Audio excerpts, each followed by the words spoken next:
भारत से खुली दुश्मनी करके डोनाल्ड ट्रंप अमेरिका में ही बुरे फंस गए हैं। डोनाल्ड ट्रंप की जमीन हिल गई है क्योंकि भारत से दुश्मनी में अमेरिका के लोग अब ट्रंप के साथ नहीं बल्कि भारत के साथ खड़े हो गए हैं। अमेरिका के पूर्व उप विदेश मंत्री कोट कैम्पबेल ने कहा है कि मोदी को इसमें झुकने की जरूरत नहीं है। कट कैम्पबेल ने कहा कि ट्रंप की हरकतों की वजह से भारत अमेरिका के जो संबंध है वो बिगड़ गए हैं। अमेरिका में अब ये बात हो रही है कि ट्रंप भारत के साथ अमेरिका की अच्छी खासी दोस्ती को खतरे में डाल रहे हैं। रूस से तेल खरीदने पर न सिर्फ भारत को ही टारगेट कर रहे हैं, जबकि चीन और रूस जो से भी तेल खरीदता है।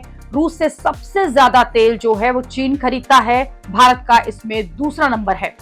लेकिन ट्रंप ने चीन पर टैरिफ लगाने के लिए 90 दिन का और टाइम दे दिया, जबकि दूसरी तरफ भारत पर इसी बात के लिए 25% का अतिरिक्त टैरिफ जो है वो लगा दिया।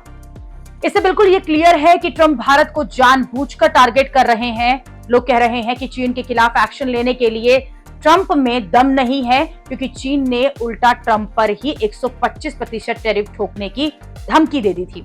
इसलिए ट्रंप ने चीन से डरकर उसे टाइम दे दिया, जबकि दूसरी तरफ वो भारत को टारगेट कर रहे हैं। लेकिन ट्रंप की इस सनक का अमेरिका में जबरदस्त विरोध हो रहा है और नरेंद्र मोदी के समर्थन में वहां के लोग आ गए हैं। अमेरिका में डेमोक्रेसी इंस्टीट्यूट के एक सर्वे में 53% लोगों ने 59% लोगों ने यह माना है कि पीएम मोदी का नेतृत्व अमेरिका के लिए अच्छा है। 53% लोगों ने कहा है कि टैरिफ के चलते भारत सरकार और भारत के लोगों के सामने अमेरिका की जो छवि है वो खराब हुई है।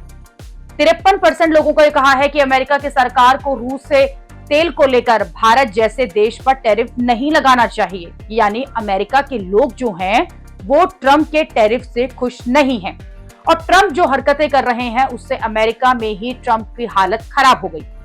लेकिन ट्रंप टैरिफ पर ही नहीं, पाकिस्तान को लेकर भी भारत को गुस्सा दिलाने वाला काम कर रहे हैं, क्योंकि पाकिस्तान का army chief Asim Munir America में खड़े होकर भारत को एटम बम की धमकियां दे रहा है और ट्रंप जो है वो इस पूरे मामले में कुछ नहीं कह रहे हैं। उल्टे आसिम मुनीर की आव भगत जो है अमेरिका में वो की जा रही है। इसी पर अमेरिका के पूर्व रक्षा अधिकारियों ने ट्रंप को खरी खोटी सुना डाली कि आसिम मुनीर की पाकिस्तान की आर्मी चीफ की नहीं बल्कि ओसामा बिन लादेन की मानो, क्योंकि बातें वो लादेन जैसी ही करता है।